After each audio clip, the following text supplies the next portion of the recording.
In the 11th century, the world was changing. The northern kingdoms, once ruled by the longships of fearsome raiders, were beginning to transform into societies built on laws, cities, and religion. But not everyone accepted this new order. For some, the age of the sword was far from over. These were the lost warriors of the north, the last true Vikings. Men who refused to kneel before time itself. This documentary tells their story, a story of honor, destiny, and the disappearance of a culture that had terrified Europe for centuries. In the year 1066, in a remote Norwegian fjord, the cold winds carried the scent of the sea and wet timber.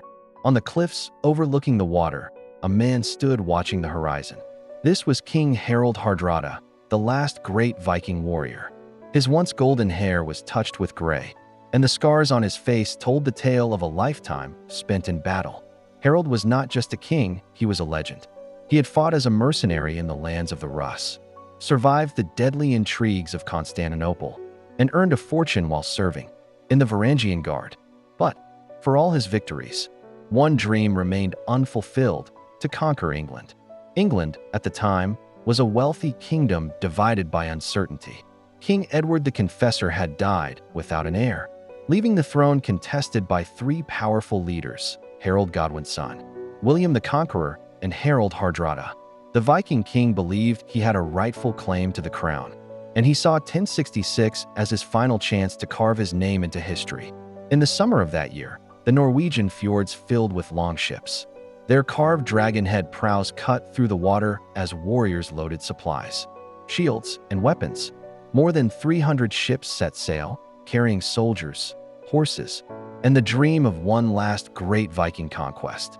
When the fleet arrived on the English coast, fear spread among the local population.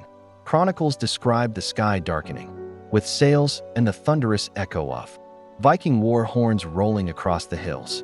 Harald won his early battles with surprising ease. Town after town surrendered, and local lords pledged loyalty to him. For a brief moment, it seemed as though destiny was indeed on his side. But fate would strike unexpectedly. On September 25, 1066, near the small village of Stamford Bridge, history reached a turning point. Harald and his warriors were resting, many without armor because the day was unusually warm. Suddenly, a shout echoed across the camp. "The English are coming!" King Harald Godwin's son had marched his army 300 kilometers in just 4 days to confront the invaders. Their sudden arrival shocked the Vikings. Even so, the Norsemen formed a shield wall, ready to face death. Between the two armies stood a narrow wooden bridge that soon became legendary. According to the sagas, a single Viking the size of a giant, with a blazing red beard, held the bridge alone for nearly an hour. Swinging a massive axe, he struck down every English soldier who dared approach. He was only killed when an Englishman crawled under the bridge and thrust a spear upward into him. With the defense broken, the English forces charged. The battle that followed was brutal. The ground turned to mud mixed with blood, and the air filled with shouts, metal, and smoke.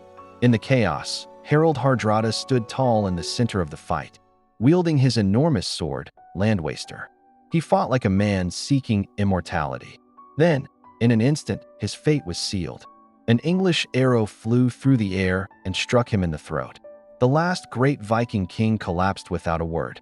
He died as he had lived, facing his enemies.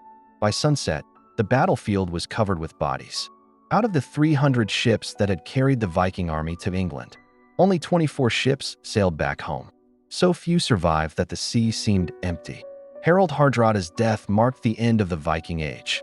Without him, the warriors of the north never again launched major invasions into Europe. The longships that had once brought terror to every coastline returned to silent fjords, and the swords of the north were slowly replaced by laws, trade, and Christianity. But the legend did not die. Today, the story of the last Viking king is still told: the king who dreamed of conquering a kingdom, the warriors who refused to surrender, and the battle that ended an era. Because sometimes, the end of an age is just as epic as its beginning.